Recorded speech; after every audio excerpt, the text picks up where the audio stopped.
दोस्तों, ये बात जानकर मेरा तो दिमाग ही हिल गया। मुझे बिलीव ही नहीं हो रहा था अपनी आंखों पर।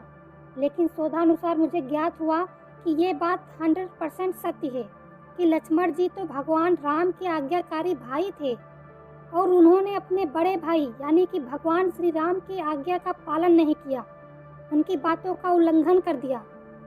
कहा जाता है श्री राम जी का नाम लेने मात्र से व्यक्ति का जीवन सफल हो जाता है। ऐसे में आज हम श्री राम के बारे में आपको चौंकाने वाली वो बात बताएंगे जो आप लोग अभी तक जानते ही नहीं होंगे। आपके पैरों तले जमीन खिसक जाएगी इस बात को जानकर। इसका वर्णन रामायण में पढ़ने को नहीं मिलता। अर्थात आज मैं आपको बताऊंगी कि भगवान श्री राम ने किस तरह मजबूर होकर इस मृत्यु लोक को त्यागा। साथ ही आपको यह भी बताएंगे कि माता सीता के धरती में समा जाने के बाद प्रभु श्री राम कितने वर्षों तक पृथ्वी पर रहे और अपने जीवन के अंतिम दिनों में यम देवता जो उनके प्राण लेने आए थे उनसे भगवान राम ने मुस्कुराते हुए क्या जवाब दिया था। और वीडियो के लास्ट में ये भी बताएंगे कि जब हनुमान जी भगवान श्री राम के साथ बैकुंठ धाम को जाने की जिद करने लगे तो श्री राम हनुमान जी से क्या बोले थे कि उनके परम भक्त हनुमान जी को अकेले पृथ्वी लोक पर जीवन व्यतीत करना पड़ा। बताएंगे पूरी बात आपको। लेकिन उससे पहले अगर आप भी मेरी तरह भगवान श्री राम के सच्चे भक्त हैं तो वीडियो को एक लाइक करके चैनल को सब्सक्राइब कर लीजिए और कमेंट में जय श्री राम जरूर लिखिएगा। दरअसल प्रभु श्री राम के देह त्यागने से जुड़े प्रसंग का वर्णन पुराण में पढ़ने को मिलता है। पुराण के उत्तराखंड में वर्णित कथा के अनुसार जब श्री राम ने माता सीता को पवित्रता सिद्ध करने के बाद भी उनका त्याग कर दिया था और उसके बाद माता सीता ने पुत्र लव और कुश को भगवान श्री राम को सौंप कर खुद धरती में समा गई, तो प्रभु श्री रामचंद्र सहित परिवार के सारे सदस्य शोक में डूब गए और लव कुश के साथ वापस अयोध्या के राजमहल लौट आए। कुछ समय बाद देवी सीता के शोक से श्री राम के तीनों माताओं का भी देहांत हो गया और वे सभी अपने पति दशरथ के पास स्वर्ग लोक चली गईं। पत्नी सीता और माता के चले जाने के बाद भगवान श्री राम कठोर ब्रह्मचर्य व्रत का पालन करते हुए लगभग 11,000 वर्षों तक अयोध्या पर राज करते रहे। उधर ब्रह्मा लोक में ब्रह्मदेव को जब यह ज्ञात हुआ कि भगवान विष्णु जो इस समय रामावतार के रूप में धरती लोक पर निवास कर रहे हैं उनका समय पूरा होने वाला है, तो उन्होंने कालदेव को बुलाया और उनसे कहा, हे कालदेव, तुम्हें तत्काल धरती लोक जाकर प्रभु श्री विष्णु को जो इस समय रामावतार के रूप में अयोध्या नगरी में निवास कर रहे हैं उन्हें संदेश देना होगा कि धरती लोक पर उनका समय पूर्ण होने वाला है और अब उन्हें अपने धाम अर्थात वैकुंठ धाम वापस आना होगा। ब्रह्मा जी की बातें सुनकर कालदेव बोले, हे परमपिता, आपकी आज्ञा का पालन होगा। मैं इसी समय धरती लोक जाकर प्रभु श्री हरि को यह संदेश कह देता हूँ। फिर कालदेव ने ब्रह्मा जी को प्रणाम किया और धरती लोक के लिए निकल पड़े। धरती लोक पहुंचकर कालदेव ने एक वृद्ध संत का रूप धर लिया।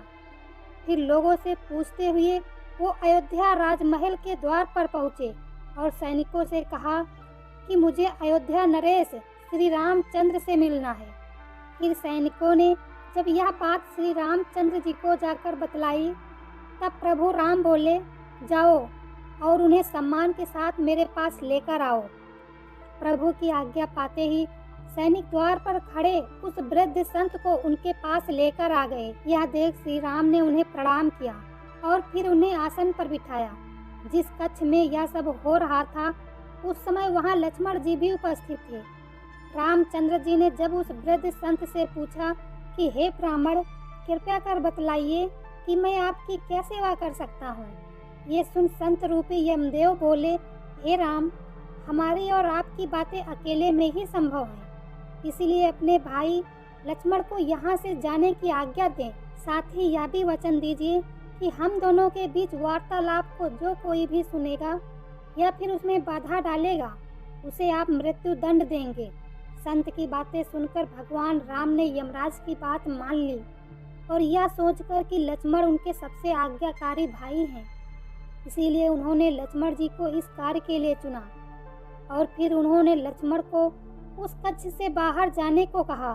साथ ही यह भी आदेश दिया कि वह कक्षा के बाहर दरवाजे पर पहरा दें।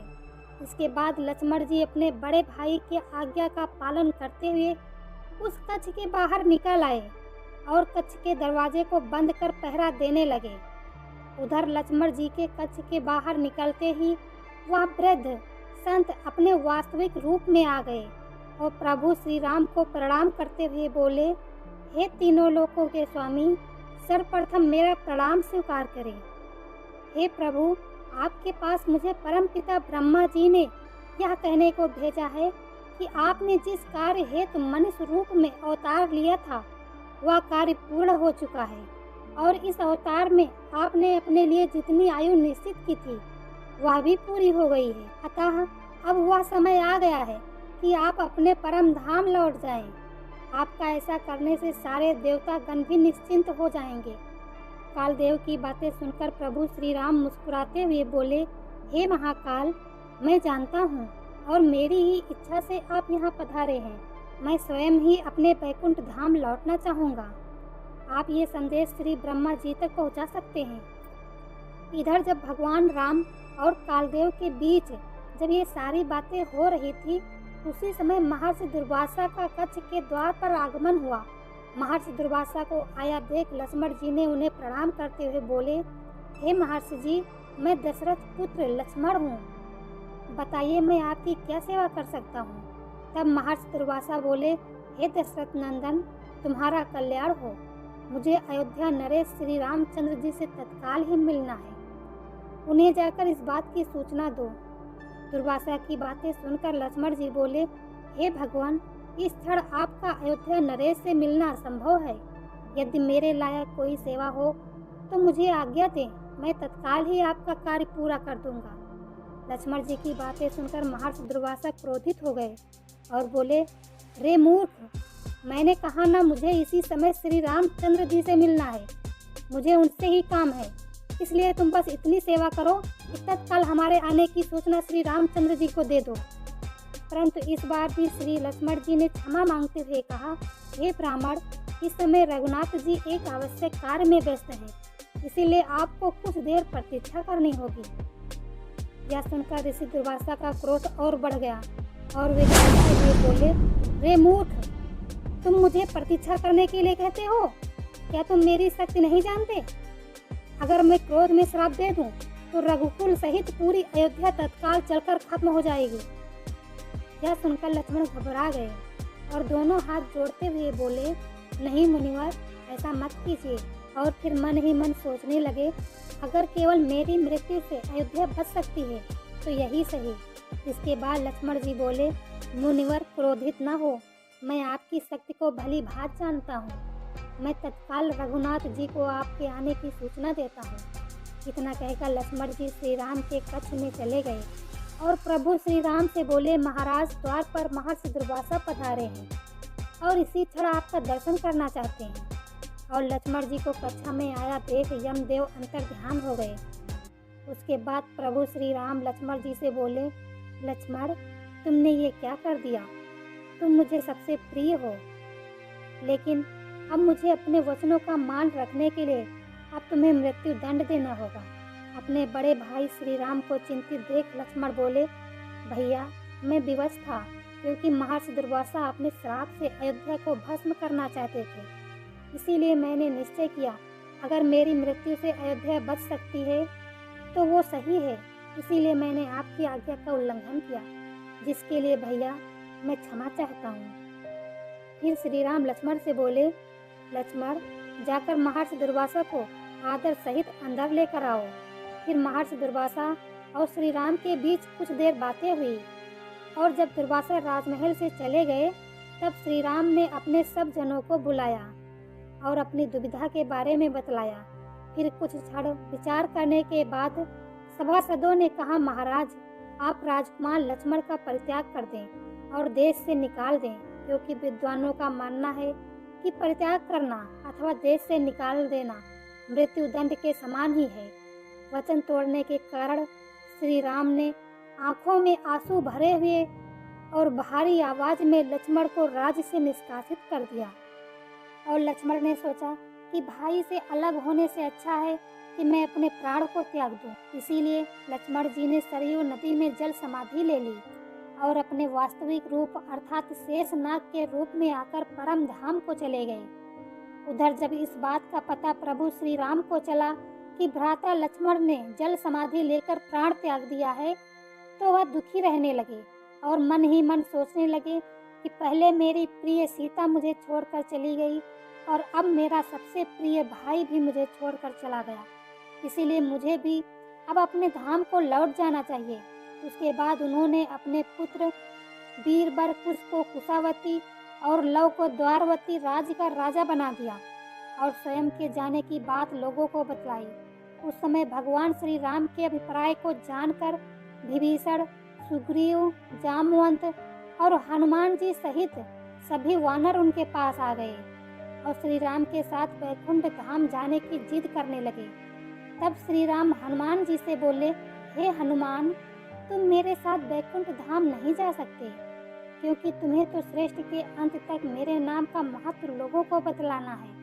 और जामवंत जी, आपको भी द्वापर युग तक इस धरती लोक पर रहना होगा, और जब मैं द्वापर में श्री कृष्ण के नाम से अवतार लूंगा और तुमसे युद्ध करूंगा, तभी तुम्हें मुक्ति मिल सकती है।